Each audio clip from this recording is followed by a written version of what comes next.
Rail line परियोजना से प्रभावित किसानों के साथ न्याय हो। राजमणि पटेल साथ ही परिवार के सदस्यों को नौकरी मिले।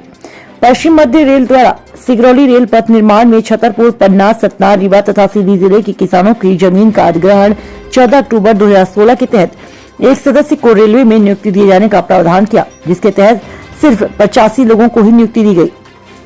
वहीं आपको बता दें कि 11/11/2019 के बाद प्राप्त आवेदनों पर नियुक्ति हेतु अनुमोदन कर दिया गया तथा नियुक्ति हेतु कार्यवाही प्रारंभ हो गई। इसके बाद भी नियम निरस्त करने का बहाना बताकर किसानों को उनके अधिकार से वंचित किया जा रहा है। सरकार या रेल विभाग की मंशा किसानों को राहत देने की है या किसान को बर्बाद करे की ये कोई आदेश अगर जमीन के बदले नौकरी नहीं देने का, उसे किसानों के हित में निरस्त किया जाए और प्रभावित किसानों के एक सदस्य को नौकरी दी जाए। छोटे छोटे किसानों की जमीन चली गई, रोजी रोटी का सहारा छिन गया। ऐसे प्रभावित सभी किसानों के साथ न्याय हो। शांतिपूर्ण तरीके से अपनी जायज मांगों के लिए आंदोलन करने वाले किसानों के साथ पुलिस बल का प्रयोग करना, किसानों की आवाज को दबाना यह प्रजातंत्र के लिए घातक है। शासन से मांग करता हूं कि तकनीकी बातों को लेकर संबंधित किसानों को अधिकारों से वंचित करने का प्रयास बंद हो। किसानों के हितों के लिए विरुद्ध आदेश वापस हो। भावित सभी किसानों के परिवार के सदस्य को नौकरी दी जाए तथा पुलिस बल के माध्यम से किसानों के आंदोलन को कुचलने और उनकी आवाज को दबाने की कार्यवाही बंद हो। वहीं आपको बता दें कि उधर उनका कहना है कि शासन प्रशासन किसानों के धैर्य की परीक्षा न ले। सभी संगठनों जनप्रतिनिधियों से आग्रह है कि राजनीति से हटकर अन्नदाता किसान को न्याय दिलाने हेतु आगे आए। मुकेश चतुर्वेदी की कानून के आधार पर मैंने मान्यता देना चाहिए।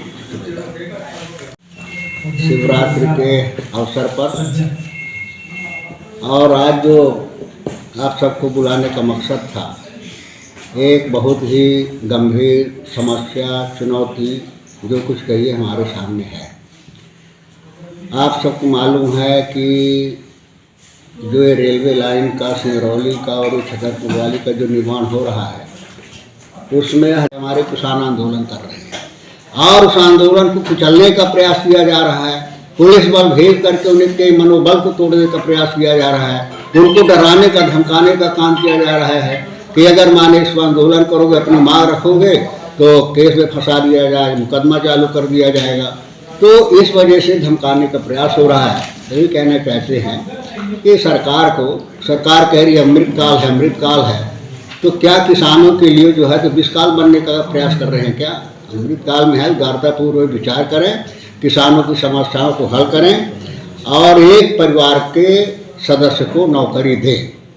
और अगर ऐसी नौकरी नहीं दी जा रही है, किसान अपनी मांग के लिए आंदोलन कर रहे हैं, मैं अधिकारियों से अपेक्षा करना चाहता हूँ कि दमनकारी नीति को छोड़ दें, भय दिखाने की नीति को छोड़ दें। जो उनका संवैधानिक हक अधिकार है, जो मिलना चाहिए, मानवीय आधार पर भी उनका अधिकार बनता है, तो उनको नौकरी देने का प्रयास करें। अगर कानून बनाया भी है, कोई आदेश भी जारी किया है, तो मांग करते हुए उस आदेश को निरस्त किया जाना चाहिए और पूर्व के आदेश के आधार पर प्रत्येक परिवार के एक सदस्य को नौकरी देने का आदेश जारी करना चाहिए।